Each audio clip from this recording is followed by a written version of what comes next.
नमस्कार दोस्तों, स्वागत है आपका आपके अपने चैनल में। आज हम बात करने जा रहे हैं उस मुद्दे पर जिसका इंतजार करोड़ों कर्मचारियों और पेंशनरों को लंबे समय से था। जी हां, हम बात कर रहे हैं ईपीएफओ के डिजिटल वर्जन 3.0 और ईपीएस 95 पेंशन सुधार की।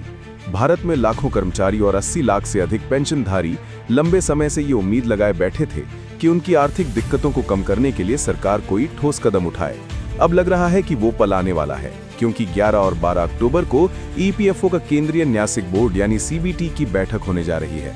इस बैठक में कई अहम प्रस्ताव रखे जाएंगे जो कर्मचारी और पेंशनरों दोनों के जीवन को बदल सकते हैं। तो आइए दोस्तों, बिना देरी किए समझते हैं कि इस बैठक में क्या क्या होने वाला है, इससे किसे क्या लाभ मिलेगा और भारत के श्रमिक वर्ग के लिए ये कितना ऐतिहासिक मोड़ साबित हो सकता है। ईपीएफओ 3.0 डिजिटल क्रांति की ओर। कर्मचारी भविष्य निधि संगठन यानी ईपीएफओ को लेकर कर्मचारियों और पेंशनरों की सबसे बड़ी शिकायत ये रही है कि पैसे निकालने या किसी भी प्रकार की प्रक्रिया में बहुत समय लगता है। अभी तक की स्थिति ये थी कि यदि किसी कर्मचारी को अपने पीएफ खाते से पैसे निकालने हो तो उसे पहले लंबा आवेदन करना पड़ता था, फिर उसकी फाइल कई स्तरों से गुजरती थी और अंत में खाते में पैसे आने में हफ्तों या महीनों का समय लग जाता था। लेकिन अब ये तस्वीर बदलने वाली है। ईपीएफओ का वर्जन 3.0 एक डिजिटल क्रांति साबित होगा। इसके लागू होने के बाद कर्मचारी अपने पीएफ खाते से पैसे ऐसे निकाल सकेंगे जैसे कोई व्यक्ति एटीएम से तत्काल कैश निकालता है, यानी ना लंबा इंतजार, ना झंझट, ना फाइल प्रोसेसिंग। बस कार्ड और पासवर्ड से लॉगिन कीजिए और तय सीमा तक पैसे तुरंत निकाल लीजिए। क्यों खास है ईपीएफओ 3.0? तुरंत पैसा निकासी की सुविधा।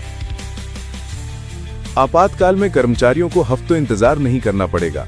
पूरी तरह डिजिटल प्रोसेस, फिजिकल डॉक्यूमेंटेशन और चक्कर काटने की झंझट खत्म होगी। 24/7 उपलब्धता। जैसे बैंकिंग सेवाएं ऑनलाइन मिलती हैं, वैसे ही ईपीएफओ सेवाएं भी 24 घंटे उपलब्ध होंगी। आगे का विस्तार।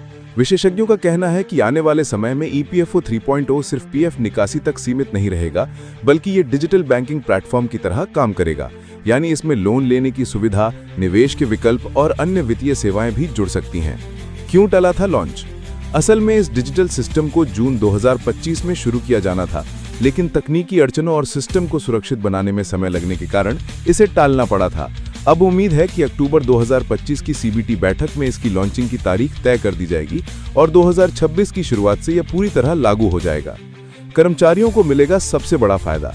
अब तक अगर किसी कर्मचारी को अचानक अस्पताल का बिल चुकाना हो या बच्चों की फीस भरनी हो या फिर किसी दुर्घटना की वजह से तुरंत पैसों की जरूरत हो तो पीएफ से पैसे निकालने की प्रक्रिया बहुत धीमी थी। लेकिन अब स्थिति बदल जाएगी।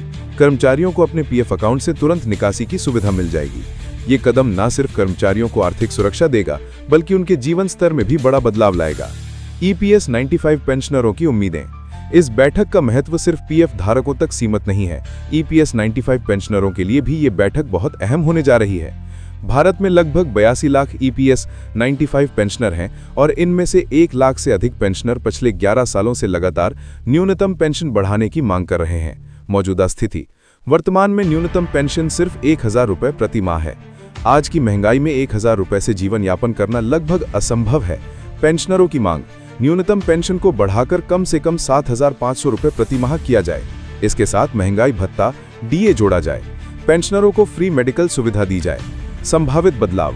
मीडिया रिपोर्ट्स के अनुसार सरकार इस बार ईपीएस 95 पेंशन पर चर्चा करने के मूड में है। यदि सरकार सकारात्मक निर्णय लेती है तो न्यूनतम पेंशन को 1500, 2500 या यहां तक कि 3000 रुपये तक बढ़ाया जा सकता है।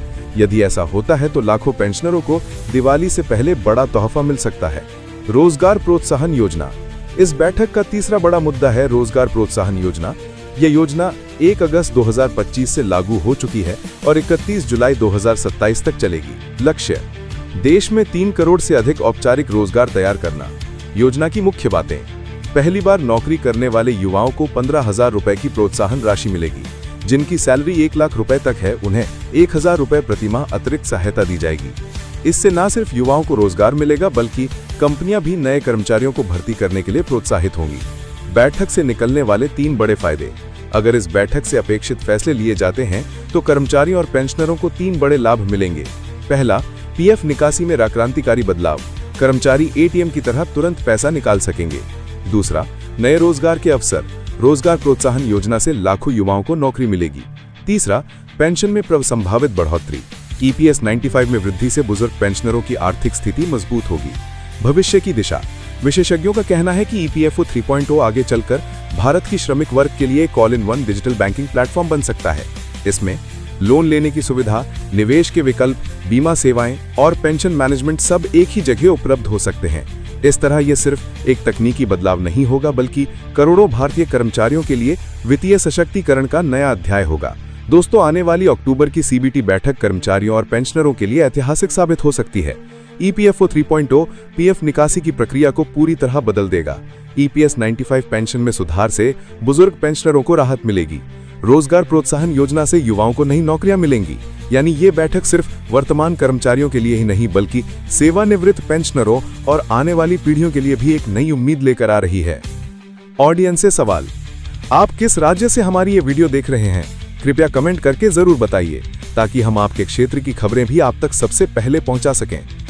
दोस्तों, ये थी हमारी आज की खास रिपोर्ट। अगर आपको ये जानकारी उपयोगी लगी हो तो वीडियो को लाइक और शेयर जरूर करें। चैनल को सब्सक्राइब करना ना भूलें। फिलहाल के लिए इतना ही। मिलते हैं अगले वीडियो में एक नई जानकारी के साथ।